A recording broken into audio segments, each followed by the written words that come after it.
طلاق صرف 2 بار ہے، یعنی جب 2 دفعہ طلاق دے دی جائے تو پھر عورتوں کو یا تو بطریق شائستہ نکاح میں رہنے دینا ہے یا بھلائی کے ساتھ چھوڑ دینا.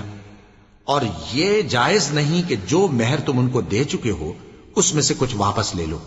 ہاں اگر زن و شوہر کو خوف ہو کہ وہ اللہ کی حدوں کو قائم نہیں رکھ سکیں گے تو اگر عورت خاوند کے ہاتھ سے رہائی پانے کے بدلے میں کچھ دے ڈالے تو دونوں پر کچھ گناہ نہیں. یہ اللہ کی مقرر کی ہوئی حدیں ہیں، ان سے باہر نہ نکلنا، اور جو لوگ اللہ کی حدوں سے باہر نکل جائیں گے وہ گناہگار ہوں گے.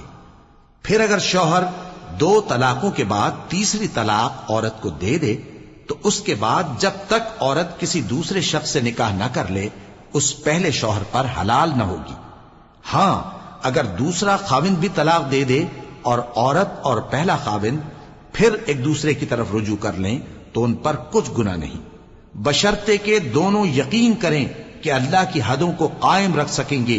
اور یہ اللہ کی حدیں ہیں، ان کو وہ ان لوگوں کے لیے بیان فرماتا ہے جو علم رکھتے ہیں.